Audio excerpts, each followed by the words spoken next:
ब्रह्मा विष्णुः गुरुर्देवो महेश्वरः गुरुः साक्षात् परं ब्रह्म तस्मै श्री गुरवे नमः। व्यासं वसिष्ठनप्तारं शक्तेः पौत्रमकल्मषम् पराशरात्मजं वन्दे सुखतातं तपोनिधिम्। क्लाम्बरधरं विष्णुं शशिवर्णं चतुर्भुजम् प्रसन्नवदनं ध्यायेत् सर्वविघ्नोपशान्तये। अगज आनन पद्मार्कं गजाननमहर्निशम् अनेकदं तं भक्तानाम् एकदन्तमुपास्महे।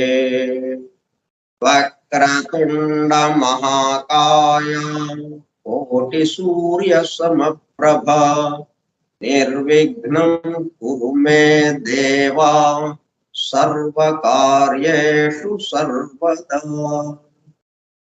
सरस्वती नमस्तुभ्यं वरदे कामरूपिणी वेद्यारंभं करिष्यामि सिद्धिर्भवतु मे सदा।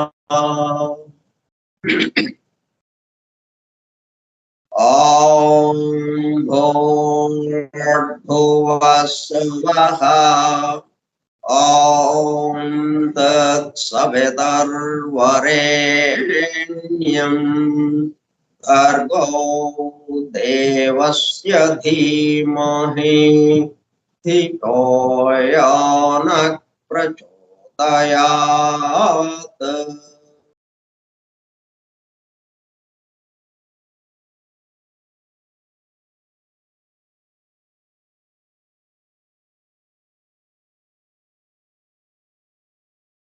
वासुदेव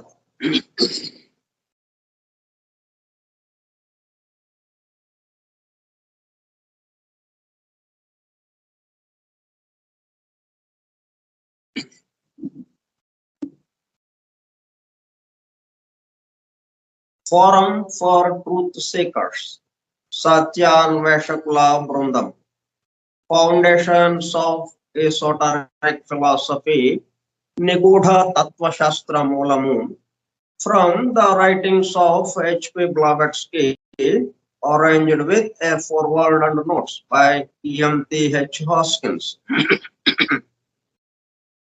Grantha Pathanam అధ్యయనము, అవగాహన, ఆత్మదర్శనము కార్యక్రమం. 44వ పాఠము 5/7/2022 మంగళవారము సాయంత్రం 4:30 గంటలు. నిగూఢ తత్వశాస్త్రమూలము స్కైప్ గ్రూప్ లో సుదూర ప్రాంతాలలో ఎవరింట్లో వారు హాయిగా విశ్రాంతి తీసుకుంటూ ఏకకాలంలో ఒకేసారి ఏమి చేస్తున్నాము? వింటున్నాము. ఏమి వింటున్నాము? శాస్త్ర సాంకేతిక రంగంలో ఎంతో వేగముగా పురోగమిస్తున్న ప్రస్తుత కాలంలోని మానవాళి అదే వేగముతో ఆధ్యాత్మిక రంగంలో కూడా పురోగమించుటకు వీలుగా ప్రపంచంలోని అన్ని జాతుల, మతముల పవిత్ర గ్రంథములలో పొడుపు కథల రూపములో అర్థము అయి అవనట్లుగా ఉన్న సృష్టి రహస్యములను బహిర్గతం చేసి మానవాళికి అందించి వాటి అవగాహన ద్వారా ఆత్మదర్శనము పొందుట అను దివ్య ప్రణాళికను అమలు చేయుటకు పరమ గురువులచే ఎన్నుకొనబడిన మేడం హెలెనా పెట్రోనా బ్లవెట్స్కీ తన జీవిత కాలమంతా శ్రమించి తన మాతృభాష కాని ఇంగ్లీషు భాషలో అత్యద్భుతముగా మానవాళికి అందించిన ISIS Unveiled, The Secret Doctrine, The Voice of the Silence, The Key to Theosophy గ్రంథములు అధ్యయనము చేసి వాటిలో ఇవ్వబడిన విషయములు పూర్తిగా అర్థము కాకపోవటచే అతి నిగూఢములైన సృష్టి రహస్యములు, వాటి మూలము, గ్రంథ హృదయమును చేరు పద్ధతులు తెలుసుకోవాలనే తీవ్ర ఇచ్చగల కొందరు సత్యాన్వేషకులు ఆమె చివరి సంవత్సరాలలో ఆమె వద్దకు చేరి ఆమెతో సంభాషించుచు ప్రశ్న సమాధానము సంవాద రూపంలో ఎన్నో నిగూఢములైన విషయములను మరింత లోతుగా తెలుసుకుని సత్యమును చేరుటకు ప్రయత్నించారు. ఆ ప్రసంగ విశేషాలు అన్ని వ్రాయబడి తదుపరి transactions of the Blavatsky lodge అనే గ్రంథముగా అందరికీ అందుబాటులోనికి వచ్చినది. తదుపరి వాటిని collected writings of Blavatsky volume 10 లో చేర్చడం జరిగినది. ఆ బృందంలోని ఒక సోదరుడు కమాండర్ రాబర్ట్ బోవెన్ ఆమె వివరించుచుండగా తాను స్వయముగా వ్రాసుకున్న నోట్స్ ను ఆమె దేహము విడచుటకు 3 వారముల ముందు ఆమెకు చూపించగా అతను చూపిస్తున్న శ్రద్ధకు మురిసిపోతూ చేసిన కృషిని మెచ్చుకున్నట్లుగా అదే సమయంలో ఆ నోట్స్ కు తన అంగీకారమును తెలుపుతున్నట్లుగా తల ఊపుచు ఒక చిరునవ్వు నవ్వాను. తదుపరి కాలంలో మరుగున పడిపోయిన ఆ నోట్స్ ను 40 సంవత్సరముల తదుపరి వారి కుమారుడు కెప్టెన్ పిజి బోవెన్ వెలుగులోనికి తీసుకువచ్చి దివ్య జ్ఞాన అధ్యయన పరులకు, భవిష్యత్తు తరాలకు ఎంతో మేలు చేశారు. ప్రథమముగా 1932 సంవత్సరంలో థియోసఫీ ఇన్ ఐర్లాండ్ మ్యాగజైన్ లో ప్రచురించడం జరిగినది. ఆ తదుపరి madam Blavatsky on how to study theosophy అనే పేరుతో చిన్న బుక్లెట్ రూపంలో అందుబాటులోనికి వచ్చినది. అపార జ్ఞాన సంపదతో అలరారుతున్న గ్రంథ సముదాయంలో అందించబడిన విషయముల మొత్తమునకు అసలు మూలము ఏమిటి అనే విషయము ఆకలింపు చేసుకున్నటకు ఆ గ్రంథములలోనే అక్కడక్కడ నెంబర్డ్ స్టేట్మెంట్స్ అండ్ ప్రిన్సిపల్స్ ఉదహరించబడినవని, వాటి ద్వారా మూలము వద్దకు చేరుకోవచ్చునని బ్లవెట్స్కీ తెలిపినారు. దానికి అనుగుణముగానే ఇంగ్లాండ్కు చెందిన EMTH హాస్కిన్స్ అనునామే ఆ నెంబర్డ్ స్టేట్మెంట్స్ అండ్ ప్రిన్సిపల్స్ ను ప్రధానముగా ద సీక్రెట్ డాక్ట్రైన్ నుండి 7 ముఖ్య అంశములను, ISIS Unveiled నుండి 10 సంక్షిప్త అంశములను సేకరించి ప్రతిదానికి తాను స్వయముగా వ్రాసుకున్న నోట్స్ ను జత చేస్తూ foundations of esoteric philosophy from the writings of HP Blavatsky అను పేరుతో గ్రంథముగా పూర్తి చేయడం జరిగినది. వాటితో పాటు కమాండర్ రాబర్ట్ బోవెన్ వ్రాసి బ్లావెట్స్కీ ఆమోదం పొందిన నోట్స్ ను అనుబంధము ఏ గా గ్రంథము చివర చేర్చడం జరిగినది. చివరగా గ్లాసరీ పారిభాషిక పదకోశము అనుబంధము బిగా చేర్చబడింది. ఈ విధముగా దివ్య జ్ఞానమును అధ్యయనము చేయు పద్ధతులు, వాటి ద్వారా మూలమునకు చేరి అనగా సత్యమును చేరి సత్య స్వరూపముగా మారుటకు కావలసిన ప్రేమ పూర్వక సూచనలను తెలుపుతున్న గ్రంథరాజమును పఠిస్తూ అధ్యయనము చేయుచుండగా అత్యంత శ్రద్ధాసక్తులతో మేడం హెలెనా పెట్రోనా బ్లావెట్స్కీ చెప్పుతుండగా ఆమె చుట్టూ చేరిన సత్యాన్వేషకుల బృందము వలె చెవి యొగ్గి వినుచున్న అనగా ఒళ్ళంతా చెవులు చేసుకుని వినుచున్న ప్రియ సత్యాన్వేషక సోదర శ్రోతలకు నమస్కారం.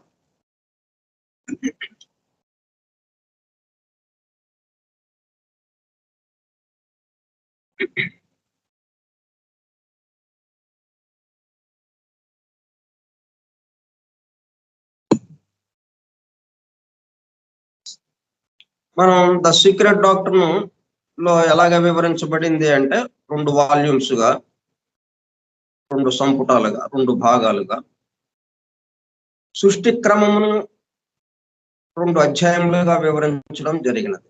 ద సీక్రెట్ డాక్టర్ లో సృష్టి క్రమము గురించి 2 అధ్యాయములుగా వివరించడం జరిగినది. ఏమిటవి? బ్రహ్మాండోత్పత్తి క్రమము, పిండాండోత్పత్తి క్రమము. కాస్మోజెనసిస్, ఆంథ్రోపోజెనసిస్.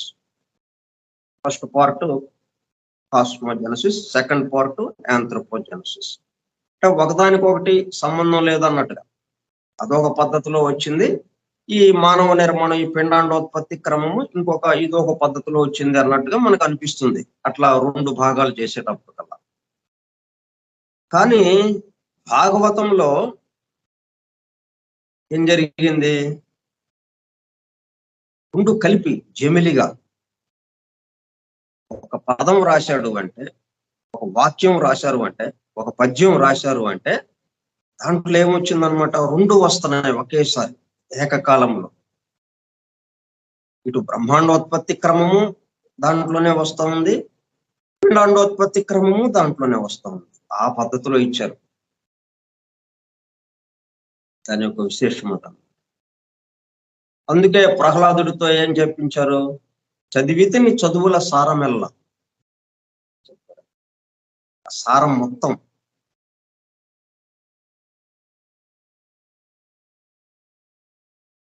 అందుకే వాటిని దర్శించినటువంటి ఏకకాలంలో 2 భాగాల్ని దర్శించినటువంటి మునులు ఎవరైతే ఉన్నారో వాళ్ళు ఏం చేస్తున్నారంట? ధీరులు, ఈ భాగవతంలో ఇచ్చిన పద్యం అన్నమాట. ధీరులు నిరపేక్షులు నాత్మారాములు నైన మునులు హరిభజనము నిష్కారణమ సేయుచుందురు నారాయణుడట్టి వాడ నవ్యచరిత. ధీరులు అంట వాళ్ళు. ఆ ధీరత్వం ఎక్కడి నుంచి వచ్చింది వాళ్ళకి? మాత్రము భయం లేదు, పూర్తి ధీరతతో ఉన్నారు వాళ్ళు. ఎలాగొచ్చింది? నిరపేక్షులు, అపేక్ష లేకుండా అయిపోయారు వాళ్ళు. అపేక్ష లేకపోయేటప్పుడు కల్లా ఫలాంది కావాలి అనేది లేకపోయేటప్పటికి ధీరత్వం వచ్చేసింది. మరి ఆ నిరపేక్షత్వం ఎక్కడి నుంచి వచ్చింది వాళ్ళకి, మునులకి? ఆత్మారాముడు, ఆత్మారాముడు సమస్త ముందు ఏది ఉందో అది దర్శించారు వాళ్ళు. మొత్తం ఒక్కటైపోయింది తనతో సహా. దాంతో ఇంకేం కోరాలి మనకి? ఇంకా దాంతో అపేక్ష పోయింది. అపేక్ష పోవడంతో ధీరత్వం వచ్చింది. అప్పుడేమైంది? మౌనం వచ్చేసింది. మౌనం. ఎవరితో మాట్లాడతాం? అన్నది ఒక్కటే అన్నంత స్థితికి వెళ్ళారంట. అందుకని వాళ్ళని మునులు అన్నారు. మౌనం మోహించువారు మునులు అన్నారు. అట్లానే ఎవరితో మాట్లాడకుండా లేరు. మరి ఇదంతా ఇచ్చారు కదా మనకి. ఈ భాగవతం మొత్తాన్ని వేదము, పురాణాలు, ఉపనిషత్తులు ఇట్లా ఇవన్నీ వాళ్ళు ఇచ్చినవే కదా, వాళ్ళు దర్శించి వాళ్ళు అందజేసినవే. మౌనము అంటే ఇక్కడితోనే ఉన్నాము అన్నట్టుగా అన్నమాట, అనే భావన. అందువల్ల నిరంతరం ఏం చేస్తున్నారు వాళ్ళు? హరిభజన చేస్తున్నారు, వేరేం లేదు. అంటే ఏది మాట్లాడినా హరి, ఏ పని చేసినా హరి, ఎవరితో మాట్లాడినా ఏ పని చేసినా మొత్తము హరి హరి హరి. హరిభజన అంటే హరే రామ రామ రామ హరే హరే అని కాదు, కూడా ఒక పద్ధతి, అదొక పద్ధతి భజన అనేది. కానీ ప్రతి క్షణం, ప్రతి ఆలోచన, ప్రతి మాట, ప్రతి చేత, ప్రతి కదలిక హరి హరి హరి అయిపోయిందనమాట.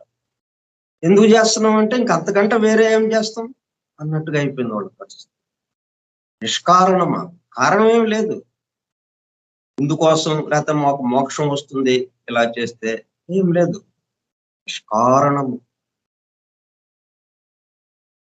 నారాయణుడు అంటే అటువంటి వాడు. ఆయన్ని మనం ఈ సీక్రెట్ డాక్టర్ లో వన్ రియాలిటీ, పరబ్రహ్మం అన్నట్టుగా తీసుకొచ్చారు. ఆ వన్ రియాలిటీ అనేది తీసుకొచ్చారు.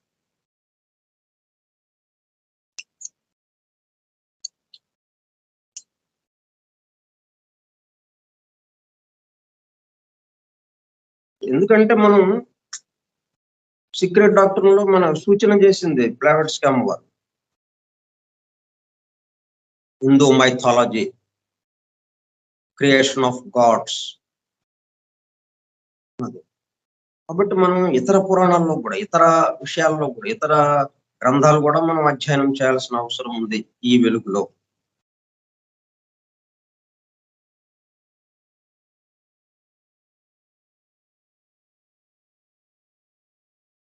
ఒక పేరా చదువుతాను.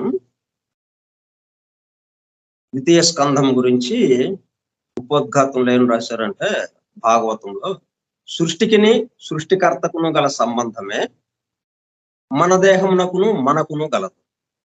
అంటే ఒకేసారి ఎట్లాగిచ్చారు భాగవతంలో బ్రహ్మాండోత్పత్తి, పిండాండోత్పత్తి. అంటే సృష్టికి సృష్టికర్తకి అనేటప్పుడు అది బ్రహ్మాండోత్పత్తి, అలాగే మన దేహానికి మనకి అనేటప్పుడు పిండాండోత్పత్తి. ఈ రెండు విషయాలని ఒకేసారిగా చెప్పుకుంటూ వచ్చారు ఇక్కడ ఈ కథల్లో. ఈ అంశము స్థాపించినట్టు ఉపదేశ రహస్యమే శ్రీమద్ భాగవత మందలి ద్వితీయ స్కంధము. సృష్టికర్త సృష్టి యందు అణువణువునా ఇమిడి ఉన్నాడు, అతడే చతుర్ముఖ బ్రహ్మ. ఇక్కడ చాలా తమాషాగా ఉంటుంది చూడు. సృష్టికర్త ఎక్కడున్నాడు? ఈ సృష్టి యందు అణువణువునా ఇమిడి ఉన్నాడు. అంటే అణువు లోపల ఉన్నాడు అన్నట్టుగా, అణువంతా ఉన్నాడు అన్నట్టుగా. అతడే చతుర్ముఖ బ్రహ్మ. మానవుడు తన దేహమందు అణువణువున ఇమిడి ఉన్నాడు, అతడే సంసారబద్ధుడగు మానవుడు. ఇప్పుడు అణువణువున ఇమిడి ఉన్నాము అనేటప్పుడు ఏమైంది? అణువు చెప్పినట్టు అణువులో ఉన్నవాడు వినాల్సిన పరిస్థితి ఏర్పడుతుంది. అట్లాగే సృష్టి చెప్పినట్లు సృష్టికర్త వినాల్సిన అవసరం ఏర్పడుతుంది, ఎందుకంటే సృష్టిలో ఉన్నాడు కాబట్టి. అట్లా కాకుండా సృష్టికర్త యందు సృష్టిలోని అణువణువు ఇమిడి ఉన్నది, ఇది తిరగేసి చెప్తే విషయం అదే. సృష్టికర్త సృష్టి ఆ రెండు పోవు కదా. కానీ సృష్టికర్త ఎట్లా ఉన్నాడు? సృష్టి అంతా సృష్టికర్తలో ఉంది. సృష్టికర్త యందు సృష్టిలోని అణువణువు ఇమిడి ఉన్నది. అంతకుముందు ఏం చెప్పాం? ఈ అణువణువులో సృష్టికర్త ఉన్నాడని చెప్పాం. అప్పుడు చతుర్ముఖ బ్రహ్మ అన్నాం అప్పుడు ఆయన్ని. ఇప్పుడేమంటాం? సృష్టికర్త యందు సృష్టిలోని అణువణువు ఇమిడి ఉన్నది. అలాగే మానవుని యందు అతని దేహము అణువణువు ఇమిడి ఉన్నది. ఈ దేహంలోని సమస్తము అణువణువున ఏదైతే ఉందో, అణువణువు అంతా, ఈ సమస్త దేహం అంతా ఎక్కడుంది? మానవునిలో ఉంది. మానవుడు దేహంలో ఉండటం కాదు, మానవునిలో దేహం ఉంది. అట్లాగే సృష్టిలో సృష్టికర్త ఉన్నాడు, సృష్టికర్తలో సృష్టి ఉన్నాడు. మానవునిలో దేహం ఎలాగా ఉందో సృష్టికర్త, సృష్టిలో సృష్టికర్త ఉన్నాడు. సృష్టికర్తలో సృష్టి ఉన్నది. మానవునిలో దేహం ఎలాగ ఉందో సృష్టికర్తలో సృష్టి ఎలాగా ఉన్నది. కానీ మనం మామూలుగా సాధారణంగా చెప్పుకునేది సృష్టికర్త సృష్టి యందు అణువణువున ఇమిడి ఉన్నాడు అని, అతడే చతుర్ముఖ బ్రహ్మ అని పేరు వచ్చేసింది. అలాగే మానవుడు తన దేహమందు అణువణువు ఇమిడి ఉన్నాడు. అప్పుడేమైంది? సంసారబద్ధులకు మానవులం అయిపోయాం. మనం సంసారబద్ధులు అయిపోయాం. ఇట్లాగైన ఏమైంది? ఈ స్థితిని పొంది సృష్టికర్త యందు సృష్టిలోని అణువణువు ఇమిడి ఉన్నది, మానవుని యందు అతని దేహము అణువణువు ఇమిడి ఉన్నది. ఈ స్థితిని పొంది జీవించు మానవుడే మోక్షము పొందినవాడు. విషయం ఏమన్నా మారింది అక్కడ? భావం తప్పితే మానవుడు, దేహము, దేహ అణువులు అవేమీ మారలేదు కదా. సృష్టికర్త, సృష్టి, సృష్టి అణువణువు అవి అలాగే ఉన్నాయి, మనము అలాగే ఉన్నాం. కానీ స్టేట్మెంట్ మారింది. అంతకుముందు ఏమైంది? సృష్టికర్త ఏం చేశాడు? సృష్టిలోని అణువణువున ఉన్నాడు అని అనుకున్నాం. అప్పుడు చతుర్ముఖ బ్రహ్మ అయిపోయాడు ఆయన. మానవుడైతే ఏమైంది? ఈ దేహం యొక్క అణువణువున మానవుడు ఉన్నాడు అని అనుకున్నాం. దాంతో సంసారబద్ధుడకు జీవుడైపోయాడు. ఇట్లా కాకుండా సృష్టికర్త యందు సృష్టిలోని అణువణువు ఇమిడి ఉన్నది, మానవుని యందు అతని దేహం అణువణువు ఇమిడి ఉన్నది అని తిరగేసి చెప్పినప్పుడు ఏమైంది? అప్పుడు ఈ స్థితిని పొంది జీవించు మానవుడే మోక్షము పొందినవాడు. ఈ స్థితిలో నిలిచిన సృష్టికర్తయే నారాయణుడు. చతుర్ముఖ బ్రహ్మ లేడు అక్కడ. సృష్టి చేసింది ఆయనే, ఆయన ద్వారా సృష్టి వచ్చింది. కానీ నారాయణుడు ఉన్నాడు అక్కడ. ఎందుకని?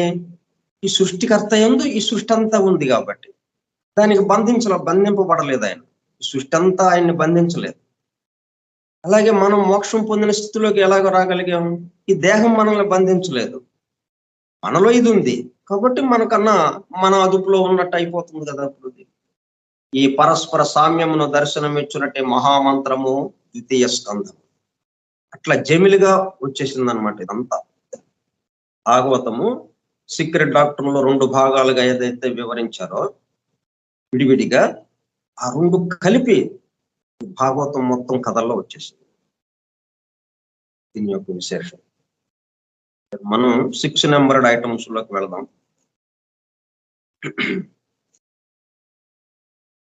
అంటే మనం ఈ సీక్రెట్ డాక్టర్ అంటే ఇదేదో సపరేట్ గా ఈ సైన్స్ కి తగ్గట్టుగా అవేవో చెప్పుకుంటా వచ్చారు. ఈ పురాణాలు, ఈ పవిత్ర గ్రంథాలు, వాటిల్లోని విషయాలు, వేదము, పురాణాలు, ఉపనిషత్తులు, బైబిల్, పురాణం, ఇవన్నీ ఇది వేరే విషయము, ఈ విషయాలకి సీక్రెట్ డాక్టర్లోని విషయాలకి సంబంధం లేదు అన్న భావన ఒకటి కొంతవరకు కొంతమందిలో ఉండొచ్చు. అందుకనే ఆ భావన అట్లా కాకుండా దాంట్లో విషయాలే దీంట్లో చెప్పబడతాయి వివరంగా. ఇప్పుడు దీన్ని బట్టి మనం దాన్ని సరి చేసుకోవటం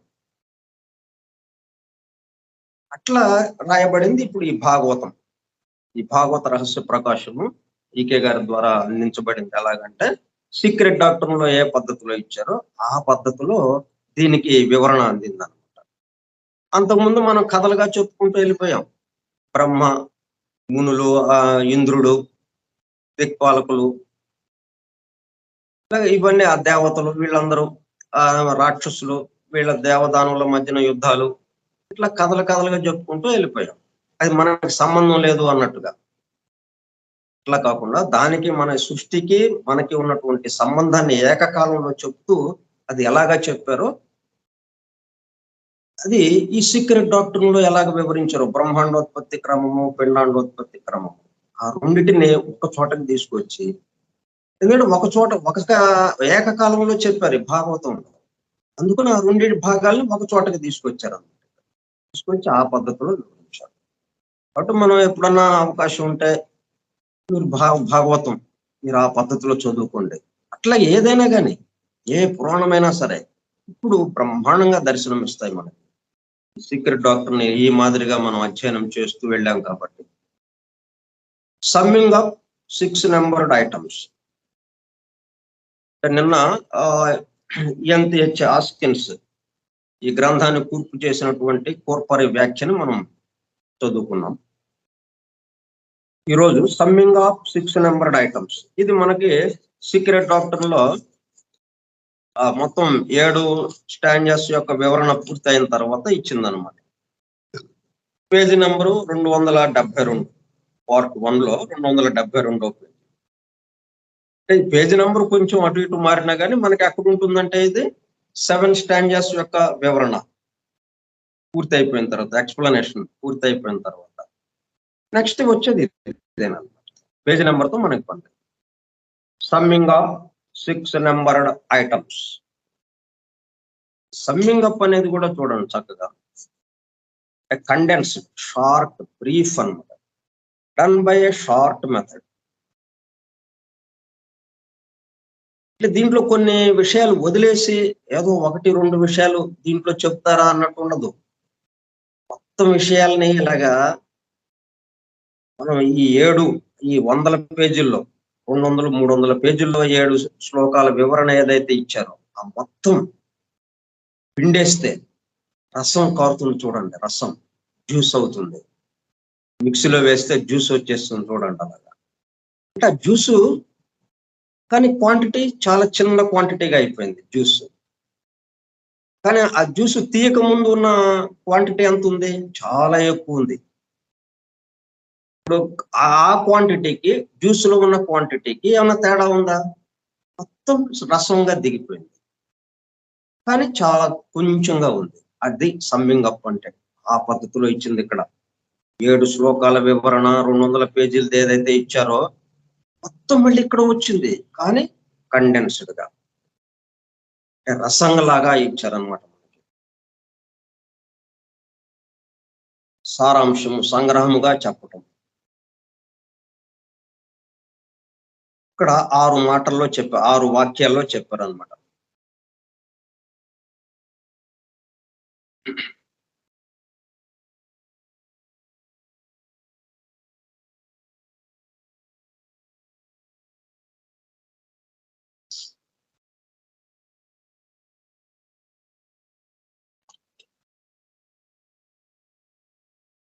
తర్వాత సమ్మింగ్ అప్ అన్నారు. అప్ అనేటప్పుడు కల్లా ఇది చదివిన తర్వాత ఇంకా ముందుకు వెళ్ళడం, ఇంకా ఉన్నత స్థాయికి, శిఖరం చేసి వెళ్ళడం అన్నట్టుగా కూడా ఉంటుందంట సమ్మింగ్ అప్.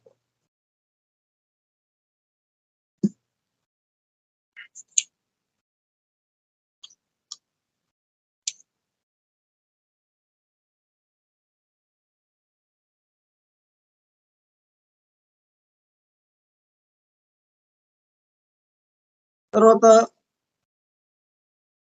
ఐటమ్ అని అన్నారు కదా, 6 నెంబర్డ్ ఐటమ్స్ అన్నారు. ఐటమ్ అంటే ఎరుక, సమాచారం. అనేకాలలో ఒకటి. Single thing in a group of or collection of things అనేది ఒక ఐటమ్ అంటాం దాన్ని. ఇట్లాగా ఇవి మొత్తంగా ఏవేవైతే ఉన్నాయో ఎన్నో వివరాలతో వాటన్నిటినీ ఆ సమాచారం, దాని యొక్క ఎరుకని మనకి కలగజేస్తూ ఇచ్చినవి అన్నట్టుగా ఆ హెడ్డింగ్ పెట్టారు. సమ్మింగ్ అప్ అన్నప్పుడు ఏంటి? A recapitulation or review of the leading point. ఏదైనా కానీ ఒకదాని మీద ఆధారపడి దానికి చుట్టూ అల్లుకుని ఉంటాయి. మనం ఒక దారాన్ని ఆధారం చేసుకుని ఒక 100 పూలు ఎట్లాగైతే చుట్టూ వచ్చేసినాయో, 100 పూలకి ఆధారము ఒక్క దారము. ఇట్లాగా ఒకే విషయము ఈ 7 స్టాంజర్స్ కి ఆధారంగా నిలబడింది. ఆ విషయాన్ని ఎక్కువగా మనకి చెప్తూ వచ్చారు ఈ సమ్మింగ్ అప్ లో.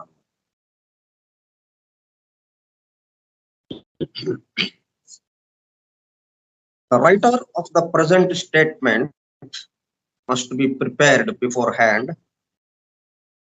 చూడండి, ఇదే సమ్మింగ్ అప్ అనేది అన్ని అయిన తర్వాత మనకి ఇచ్చారు మన సీక్రెట్ డాక్టర్. కానీ ఈమెం చెప్పింది, ముందు అది చదవండి అన్న. 7 స్టాంజర్స్, దాని వివరణ, 7 స్టాంజర్స్ యొక్క టెక్స్ట్, దాని వివరణ, అది కాకుండా ముందు ఇది చదివి అప్పుడు దాంట్లోకి వెళ్ళండి అని ఆమె నోటితో చెప్పింది అనమాట. ఆమె చెప్పింది గ్రంథంలో కూడా అదే విషయాన్ని ఇచ్చారు. అయితే మనకేంటి 7 శ్లోకాల వివరణ తర్వాత గ్రంథంలో ఉంది. కానీ మనం ఏం చేస్తాం అప్పుడు? ముందు 7 శ్లోకాలతో మొదలు పెడతాం. తర్వాత దాని వివరణ చదువుతాం. వివరణ అంతా అయిపోయిన తర్వాత అప్పటికే బుర్ర తిరిగిపోతుంది ఆ వివరాలతో. ఎన్నెన్నో వివరాలు. దాదాపుగా ఈ ఖనిజ వర్గు, వృక్ష వర్గు, జంతు వర్గు దాకా వచ్చిన ఆ వివరణ అంతా. మొట్టమొదట pre cosmic ideation, pre cosmic root substance, Fohat అక్కడ మొదలుపెట్టి ఆ మొత్తం లోకాలు ఇన్ని వివరాలతో అందజేస్తాం. ఇవన్నీ చదువుకున్నాం. ఆ దారం మర్చిపోయాం. పూలు, ఆ పూల దండకి ఎన్నెన్ని పూలో. ఈ పువ్వు ఈ వాసన వేరుగా ఉంది, ఆ పువ్వు అది ఇంకొక రంగులో ఉంది అని ఇలాగా పూలు గురించి చూసుకుంటా వచ్చాం. పూలు గురించి ఇంకేమో గజిబిజి అయిపోయాం. ఇన్ని పూలు అన్నట్టు. కానీ ఇన్ని పూలను ఒక చోట చేర్చింది ఏదైతే ఉందో ఆ దారం గురించిన విషయం మన దగ్గర లేదు. ఇప్పుడు చెప్పినా కానీ అది అంతగా నమ్మబుద్ధి కాదు మనకి. అదే ముందే ఇది దారం ఆధారంగా ఈ పూలన్నీ కూర్చబడ్డాయి అని మనకు ఒక హింట్ ఇచ్చి, ఒక సూచన చేసి, అప్పుడు మీరు పూలలోకి వెళ్ళండి, పూల వివరణలోకి వెళ్ళండి అని అంటే, అప్పుడు ఆ దారం గుర్తుంటుంది. పూలు ఓహో ఇట్లాగా అలాగా అనుకుంటూ ఉంటాం. దారం మాత్రం దీనికి ఆధారంగా దారం ఉంది. ఇప్పుడు మనం ఎట్లాగ చెప్పుకున్నాం? సృష్టికర్త, సృష్టి ఎలాగైంది? ఆడి స్టేట్మెంట్లు ఎంత తేడా వచ్చింది? సృష్టికర్త యందు సృష్టి ఉండడం ఒకటి, సృష్టి యొక్క అణువణువున సృష్టికర్త ఉండడం ఒకటైంది. ఇప్పుడు మనం నేరుగా ఈ స్టాంజర్స్ చదివాం అనుకోండి, అప్పుడు ఎలాగుంటుంది మనకి? ఈ అణువణువున, ఈ సృష్టి యొక్క అణువణువున సృష్టికర్త ఉన్నాడు అన్నట్టుగా భావన వస్తుంది. కానీ మనం ఈ సమ్మింగ్ అప్ చదివిన తర్వాత అప్పుడు దాంట్లోకి వెళితే అప్పుడే భావన వస్తుంది, సృష్టికర్త యందు సృష్టి అణువణువు ఉన్నది, సృష్టికర్త యందు సృష్టి ఉన్నది.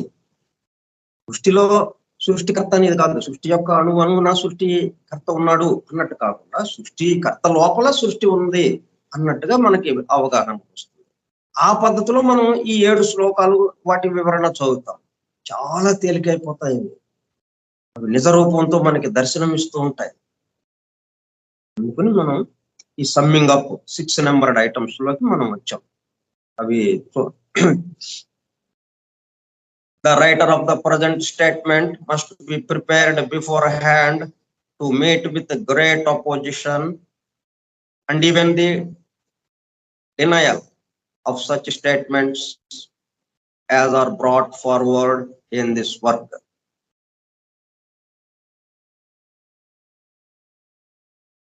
మరి కొత్త రకంగా చెప్పారు కదా, ఇది ఫస్ట్ టైం. అంతవరకు చెప్పినవి ఒక పద్ధతిలో వచ్చినాయి. ఈ సృష్టి రహస్యాలన్నీ పొడుపు కథల రూపంలో, పిట్ట కథల్లాగా పురాణాల్లో అక్కడ నిక్షిప్తమై ఉన్నాయి. నేరుగా ఎక్కడ మనకి ఈ పద్ధతిలో వచ్చింది లేదు. First time in the history. దాంతో ఏమైంది? సైంటిస్టులు అన్నట్టుగా సైన్స్ పరంగా ఇది వివరించేటప్పటికల్లా, సైన్స్ పరంగా అంటే ల్యాబొరేటరీల్లో ఆ పరీక్ష నాళికల్లో పరిశోధించాలి, అవి రుజువు చేయాలి. అవేమి ఇక్కడ రుజువు చేయటం అన్నట్టుగా లేదు కాబట్టి ఇదంతా ట్రాష్, లేనిపోని ఊహలుగా ప్రజల్ని మోసం చేయటం అన్నట్టుగా వ్యతిరేకత వచ్చిందనమాట మేధావుల్లోనే కాదు, ఫిలాసఫర్స్ లో, ముఖ్యంగా మతం. ఎందుకంటే వాళ్ళు ఆ మతం యొక్క పొట్టు పోతా ఉంది. ఇప్పుడు ఇది గనక బయటకు వస్తే, సీక్రెట్ డాక్టర్ విషయం అంతా బయటికి వచ్చి ప్రజలందరూ దీన్ని అర్థం చేసుకుంటే మతం ఎగిరిపోతుంది, మతం యొక్క పొట్టు తగ్గిపోతుంది. అందుకనే మతాధిపతులు ఇంకా తీవ్రంగా వ్యతిరేకించారు అనమాట దీనికి. అయినా ఆమె సిద్ధపడింది దానికి. Denial of such statements as are brought forward in this work to meet with the great opposition. Not that any claim to infallibility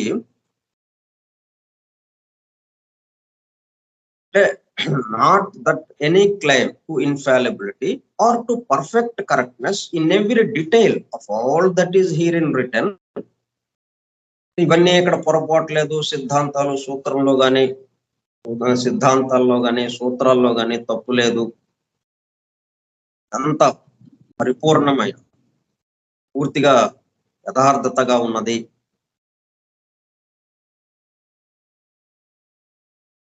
అని క్లెయిమ్ చేయటం లేదు. has ever been put forward. Facts are there and they can hardly be denied. ఉన్న facts చెప్పాం, యథార్థంగా ఏమైతే ఉన్నాయో ఉన్న విషయము మీ ముందు ఉంచాం.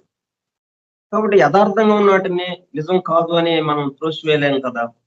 But owing to the intrinsic difficulties of the subjects it treated of,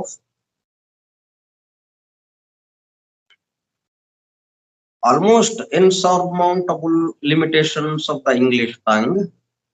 అంటే అది కాకుండా మళ్ళీ ఇదంతా కూడా ఫస్ట్ టైం ఇంగ్లీష్ లోకి వచ్చింది. ఇప్పుడు ఇంతకుముందల్లా ఎవరి భాషలో వాళ్ళ హిబ్రూ భాష, అలాగే ఇక్కడ సంస్కృతము, ఇలా ఎవరి భాషల్లో వాళ్ళవి ఉన్నాయి. చాల్డియన్, గ్రీకు, ఈజిప్షియన్, ఇలా ఎవరి భాషల్లో వాళ్ళవి ఉన్నాయి. ఇంగ్లీష్ టంగ్ లో ఫస్ట్ టైం వచ్చింది అనమాట ఇంగ్లీష్ లో. కాబట్టి ఇంగ్లీష్ లాంగ్వేజ్ ఉన్నటువంటి ఆ పరిమితత్వం, ఒక భావాన్ని వెలుగుచ్చడానికి కావలసినటువంటి పదాలు లేకపోవడం వల్ల దాన్ని పూర్తిగా మీకు వివరించలేకపోతున్నాం. To express certain ideas, it is more than probable that the writer has failed to present the explanations in the best and clearest form, yet all that could be done. అయినప్పటికీ under every adverse circumstance has been done, and this is the utmost that can be expected of any writer. ఎవరైనా కానీ ప్రయాసకారుడు, రాయడానికి కూర్చున్నవాడు సాధ్యమైనంత వరకు మనకు అందుబాటులో ఉన్నదన్నీ చూసే అది యథార్థంగా ఉండేటట్టే రాస్తుంటాడు. కాబట్టి ఆ మాదిరిగా రాశాను. Let us recapitulate and show.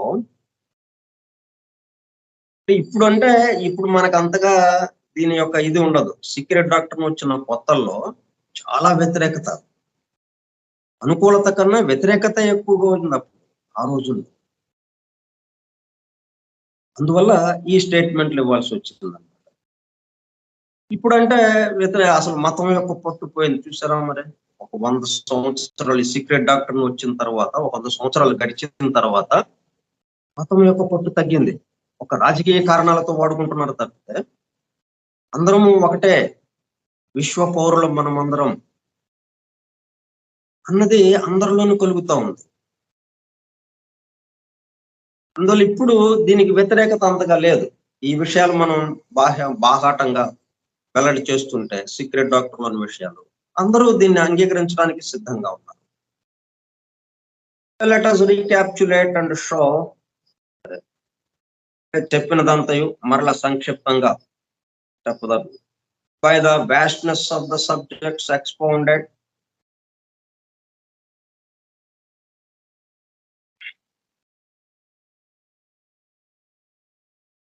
చాలా విస్తారంగా ఉన్న మరి విషయం ఇది. సృష్టికి సంబంధించింది చెప్పడం ఇది ఏదో ఒక వ్యక్తి గురించో, ఒక కుటుంబం గురించో, లేకపోతే ఒక ప్రదేశం గురించో అట్లాగా కాదు. ఇది సమస్తం గురించి, ప్రారంభం నుంచి మళ్ళీ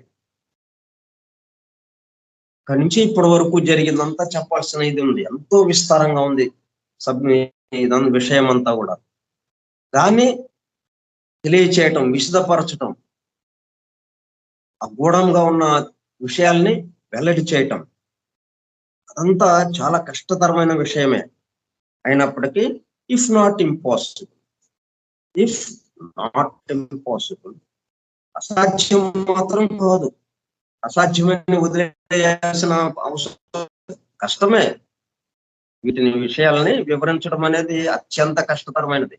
అయినా సరే అసాధ్యం కాదు. It is to do them full justice. ఉన్నంతలో మ్యాక్సిమం దానికి న్యాయం చేకూరుస్తూ ఆ విషయాలకి న్యాయం చేకూరుస్తూ, అంటే విషయాలు సామాన్యమైన విషయాలు కాదు, అవి సృష్టికి సంబంధించినవి. సృష్టికి సంబంధించినవి అంటే మనకి సంబంధించినవి. సృష్టిలో ఏది ఉందో మనలో అదే ఉంది, మనది అదే. సృష్టికి మనకి జమిలిగా సాగుతూ ఉంది. ఇప్పుడు సృష్టి గురించి మనం చెప్పుకుంటున్నామంటే అర్థం ఏంటి? మన గురించి కూడా చెప్పుకుంటున్నాం అదే సమయంలో, ఏకకాలంలో. సృష్టి గురించి విషయము నడుస్తూ ఉంది, అదే విషయము మనలో కూడా జరుగుతూ ఉన్నది. అందువల్ల అట్లా ఆ పద్ధతిలో దానికి పూర్తి న్యాయం చేస్తూ నేను వీటిని తీసుకొచ్చాను మీ ముందుకి. దీనికి మనం పాణ్యం రామనాథ్ శాస్త్రి గారు చెప్పినటువంటి అనువాదాన్ని చూద్దాం. ద సీక్రెట్ డాక్టర్లోని విషయాలు సత్య దూరములని కొందరు, వివాదాస్పదములని మరికొందరు విమర్శించవచ్చు. మనం ఒక చోటకు వెళ్ళబోయేటప్పుడు, అంటే అందరూ గొప్పవాళ్ళు అని, గొప్పది అని అంటే మనకే పేచి ఉండదు. కానీ మనకి ఎక్కడ వస్తుంది ఇబ్బంది? దాని గురించి మనం వెళ్ళబోయే చోటుకో, లేకపోతే చదవబోయే పుస్తకానికో, చేయబోయే పనికో, ఏదైనా కానీ వివాదాస్పదంగా విమర్శ చేస్తూ అది తప్పు అని ఎవరైనా అంటుంటే మనం దాన్ని చేయటానికి కానీ, చదవటానికి కానీ, వెళ్ళడానికి కానీ కొంత సందేహిస్తాం. హోల్ హార్టెడ్గా వెళ్ళలేము. దానికి ధైర్యం కావాలి. మరి చూద్దాం ఇది ఏంటో దీని సంగతి. వాళ్ళు చెప్పారని చెప్పి మనం వెనకడుగు వేయటం ఏంటి అన్నది అంత తొందరగా రాదు మనకి.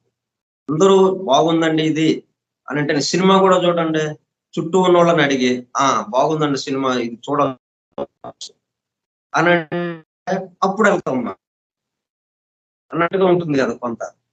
అలా ఏ విషయమైనా కానీ ఏమాత్రం సత్య దూరం అనే, వివాదాస్పదం అనే ఆ విమర్శలు ఉన్నాయా, ఇక దాని జోలికి వెళ్ళమ్మా. అట్లాగా సీక్రెట్ డాక్టర్ను కొన్ని 10 సంవత్సరాలు ప్రజలకు దూరంగా ఉండిపోయింది.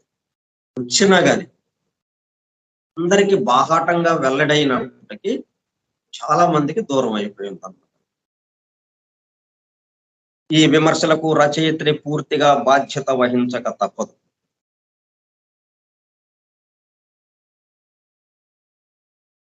ఎందుకని అట్లా వివాదాస్పదంగా సత్య దూరం అనే ఆ భావన కలగటానికి అన్నట్టుగా ఉంద గ్రంథాన్ని.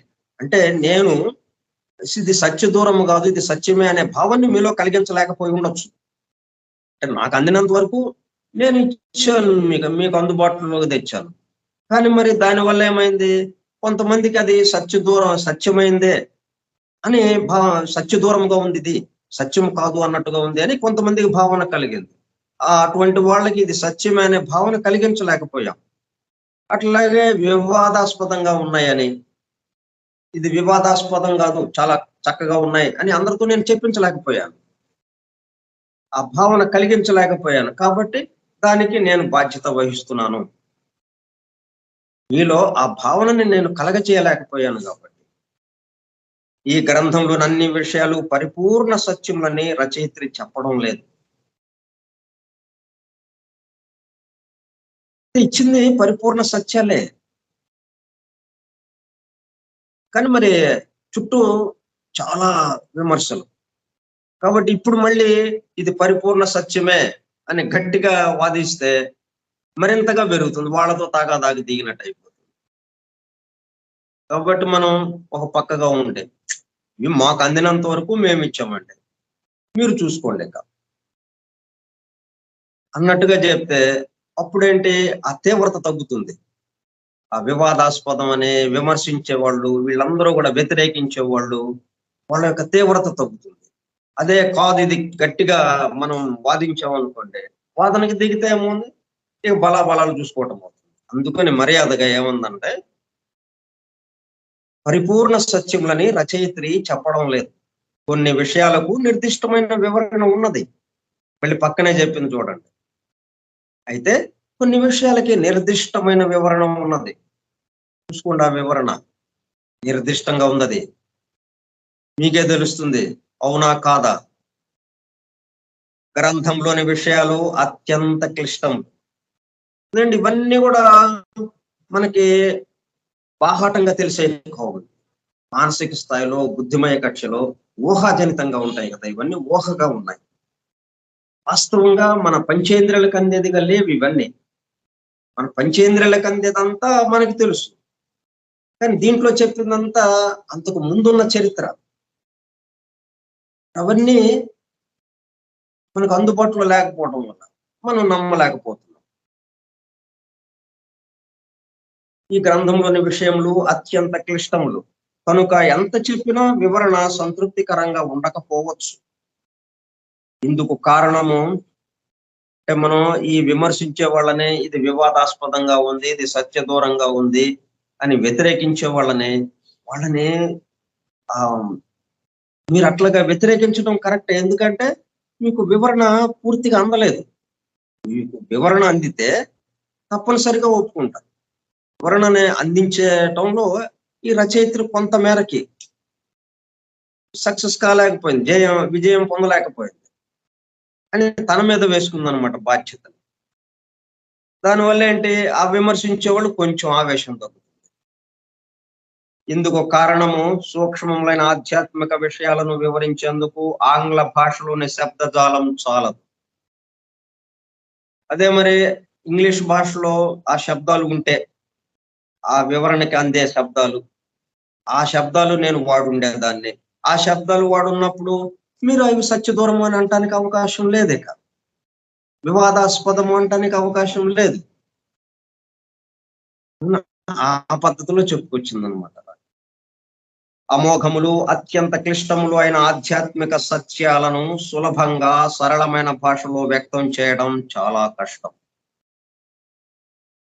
ఆధ్యాత్మిక సత్యాలను తను చెప్పింది సత్యమే, సత్యాలనే నేను ఉటంకించాను,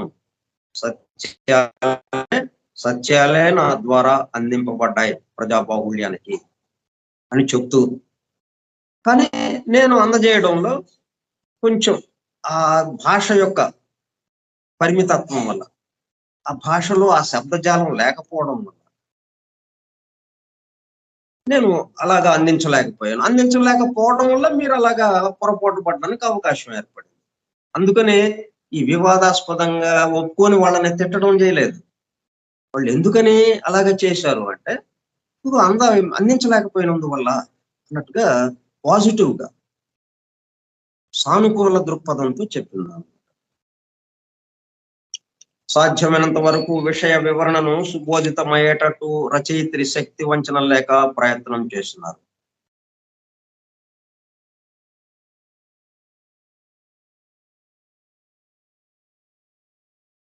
ఇట్లా ముందు పాఠకులకి కానీ ఇట్లాగా వ్యతిరేకించే వాళ్ళకి కానీ వీళ్ళందరికీ సమాధానంగా సానుకూల దృక్పథం, అటు వ్యతిరేకించే వాళ్ళని మీకేం తెలియదు పో, ఏంటనుకుంటున్నారు, సృష్టి అంటే నాకు ఎట్లాగా అందినాయి అనుకున్నారు, పరమ గురువు నుంచి అందినాయి, మీకేం తెలియదు పొండి అని అనలేదు.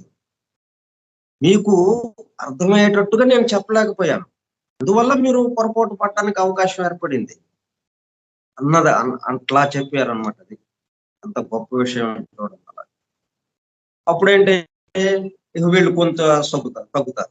ఆ మాదిరిగానే తగ్గారు. దీనికి వ్యతిరేకత ఎక్కడా లేదు. ప్రపంచవ్యాప్తంగా సీక్రెట్ డాక్టర్ దాంట్లో చెప్పబడ్డ విషయము వ్యతిరేకించే వాళ్ళు ఎవ్వరూ లేరు ఈ రోజు. దాన్ని నెత్తి మీద పెట్టుకుని తిరుగుతున్నారు సైంటిస్టులు అందరూ. చాలా అవకాశం వచ్చింది వాళ్ళకి, వాళ్ళ పరిశోధనలో మరింత చాలా ఉంది ఈ గ్రంథం. అందువల్ల వాళ్ళు ఇంకా దీన్ని మెచ్చుకుంటారు. కాకపోతే ఇంకా ఆధ్యాత్మిక వాదులు ఇక దీనికేసి కొంచెం రావాల్సి ఉన్నది.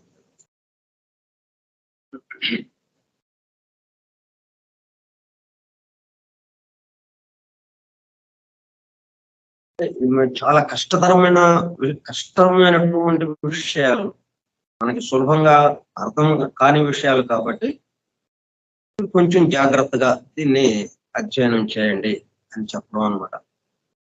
ఒక నవల చదివినట్టుగా వెళ్ళిపోవటం కాకుండా ఒక విషయం చెప్తే దాన్ని మన చుట్టూ జరిగే వాటితో పోల్చుకుంటే వెంటనే తెలిసిపోతుంది. ఎందుకంటే బ్రహ్మాండోత్పత్తి క్రమం ఎలాగో ఉందో పిండాండోత్పత్తి క్రమము అలాగే ఉంది. ఇప్పుడు పిండాండోత్పత్తిలో ఏం జరుగుతుంది? స్త్రీ పురుషులు భార్యాభర్తలు కలిస్తే అండం ఏర్పడుతూ ఉన్నది. ఆ పిండం శుక్రశూన్యాలు కలిసి పిండం ఏర్పడుతుంది. అట్లాగే ప్రకృతి పురుషులు వాళ్ళిద్దరూ కలవకుండా సృష్టి రాదు. కాబట్టి వాళ్ళిద్దరినీ కలిపి ఆ కలిపేది ఏది ఉంది? ఫోహత్. ఈ సృష్టి అది మనం 3 ప్రపోజిషన్స్ లో చెప్పుకున్నాం. అది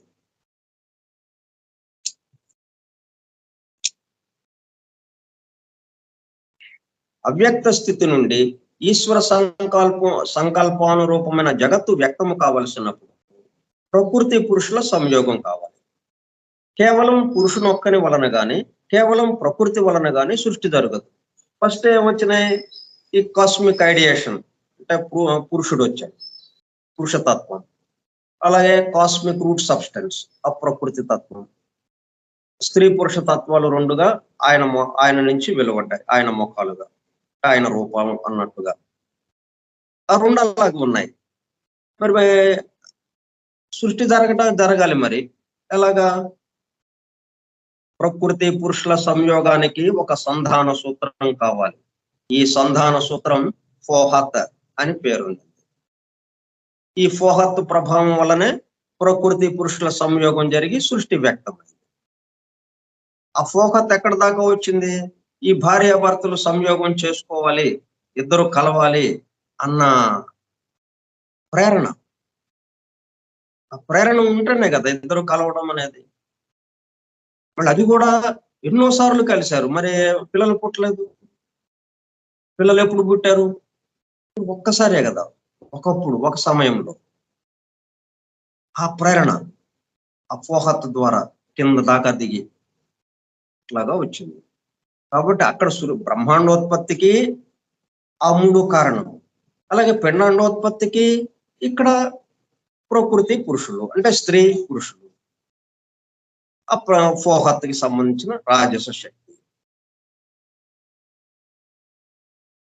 అట్లాగే మనం మన ఎదురుగా ఉన్నటువంటి మన పంచేంద్రియాలకు అందిన విషయాలతో ఈ చెప్పబడ్డ విషయాలని మనం అన్వయం చేసుకుంటే మనకి కరెక్ట్ గా ఉందా లేదా వెంటనే తెలిసిపోతుంది. అట్లా భాగవతం ఇచ్చారు మనకి.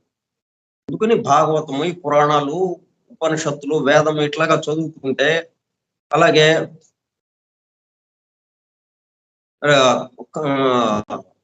బైబిల్, ఖురాను ఇలాగా పవిత్ర గ్రంథాలు చదువుతుంటే ఈ విషయాలన్నీ మనకి చక్కగా అవగతం అవుతుంటాయి. చదవకపోయినా సరే మనకి ఎట్లాగో సులువు సూత్రం ఒకటి పెట్టుకున్నాం కదా నా చుట్టూ ఉన్న వారి కోసం. దానివల్ల ఏమవుతుంది? వాటంతట అవే మనకి దర్శనం ఇస్తాయి. మనం వాటి కోసమనే అటు ఇటు ఎతకడం, అన్వయించుకోవటం, సమన్వయం చేసుకోవటం, ఈ విషయం ఏంటి ఆ విషయం ఏంటని పరిశోధించడం ఇవన్నీ అక్కర్లేదు. మనం నా చుట్టూ ఉన్న వారి కోసం దాంట్లో చేరిపోయాం. మనం ఆ జ్ఞానంలో చేరిపోయాం. మనం జ్ఞానమే మనంగా ఉన్నాం. ఇంకా మనం చూసుకునేవలసిన అవసరం కూడా లేకుండా అవుతుంది.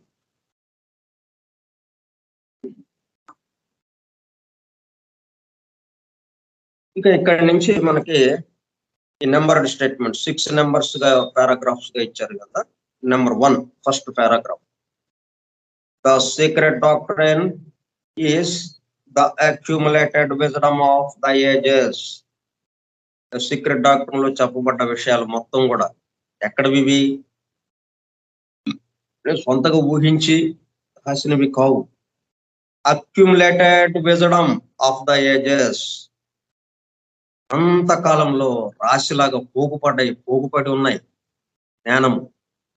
అంతకాలంలో యుగాలుగా, అనేక యుగాలుగా మొత్తం ఎవరి ద్వారా? ఈ పరమ గురు పరంపర, ఈ మునులు, ఋషులు, ఋషి పుంగవులు, వీళ్ళందరి ద్వారా, ఆ గ్రేట్ బీయింగ్స్ ఎవరైతే ఉన్నారో అందరి ద్వారా ఒకళ్ళ నుంచి ఒకళ్ళకి అందజేస్తా పరంపరగా, ఇసోటరిక్ ట్రెడిషన్ ఏదైతే ఉందో పరంపరగా అలాగా అందజేయబడినటువంటి జ్ఞానము, అపారమైన జ్ఞానము అలాగా రాసులు రాసులుగా పోగుపడి ఉందన్నమాట. కొండలు కొండలుగా ఉందన్నమాట. అదంతా accumulated wisdom of the ages, అన్నిటిని తీసుకొచ్చి చక్కగా మనకు అందజేశారు secret doctrine. And its cosmogony alone is the most stupendous and elaborate of all systems. ఈ విశ్వ ఆవిర్భావం ఎలా జరిగింది, ఈ బ్రహ్మాండోత్పత్తి ఎలాగా జరిగింది, అదొక్కటే చూసుకుంటే చాలా అత్యద్భుతంగా అనమాట. బ్రహ్మాండమైన పరిమాణం కలిగింది, బ్రహ్మాండమైన పరిమాణంతో ఉన్నది అది. ఆ విషయాలన్నీ మనం చూసుకుంటే and elaborate of all systems, మనకి సృష్టిలో ఉన్నటువంటి అనేక పద్ధతులు వీటిలన్నిటిలో చూస్తే ఇది చాలా అత్యద్భుతమైనటువంటి పరిమాణంతో ఉందన్నమాట. కానీ ఎట్లాగుందది? Even as veiled in the exotericism of the Puranas. ఇప్పటి వరకు ఉన్నటువంటి అన్ని జాతులకి సంబంధించినటువంటి పవిత్ర గ్రంథాలు, అలాగే పురాణాలు, వాటిల్లో బాహాటంగానే చెప్పారు ఎక్సోటరిసిజం ఆఫ్ ద పురాణాస్. పురాణాల్లో అన్ని కథలు బయటకు చక్కగా చెప్పారు, పాత్రలు కూడా అలాగే చక్కగా చెప్పారు. ఇంద్రుడు అన్నారు, యముడు అన్నారు, అలా దేవతలందరూ, దిక్పాలకులు, ఇవన్నీ చక్కగా కథల్లాగా చెప్పారు. ఎక్సోటరిసిజం బాహాటంగానే అందరికీ వెల్లడయ్యేటట్టే తెలిసేటట్టే చెప్పారు. కానీ మొత్తం దానికి సంబంధించినటువంటి ఆ దారం మాత్రం లేదు అక్కడ. పూలున్నాయి అంతే, పూలన్నీ ఒక చోటకి చేర్చబడ్డట్టుగా ఆ కథలన్నీ ఒక చోటకి చేర్చారు, కథలన్నీ చెప్పారు, బాగుంది. మరి ఆ పూలు ఎట్లాగో వచ్చినాయి ఇక్కడికి? పూలన్నీ ఒక చోటకి ఎలా చేరినాయి? దారం గురించిన విషయం లేదు అక్కడ. వెయిల్డ్, తెర వేసినట్టు అయిపోయింది అనమాట, కప్పేసినట్టు అయింది. అందువల్ల మనకి అర్థం కాకుండా ఉండిపోయింది. ఫస్ట్ టైం అది అర్థమై ఎవరికి అయ్యేది? ఉపదేశ దీక్ష పొందిన వాళ్ళకి మాత్రమే. చాలా పరిమితంగా ప్రపంచవ్యాప్తంగా ఉపదేశ దీక్ష పొందిన వాళ్ళు, సిద్ధులు, మునులు, ఋషులు,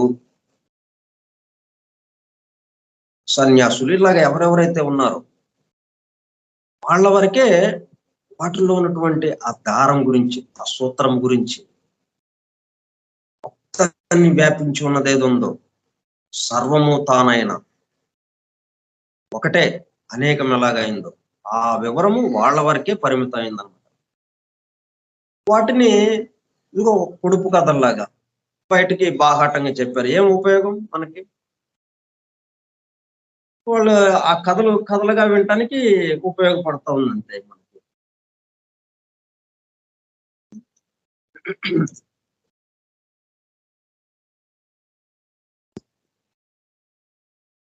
ఇంకా మిగతా విషయాలు మనం రేపు చెప్పుకుందాం. స్వస్తి ప్రజాభ్యః పరిపాలయంతాం న్యాయేణ మార్గేణ మహిం మహిషాః గో బ్రాహ్మణేభ్యః సుఖమస్తు నిత్యం లోకా సమస్తా సుఖినో భవంతు లోకా సమస్తా సుఖినో భవంతు లోకా సమస్తా సుఖినో భవంతు. ఓం శాంతి శాంతి శాంతి. ఓపికగా విన్న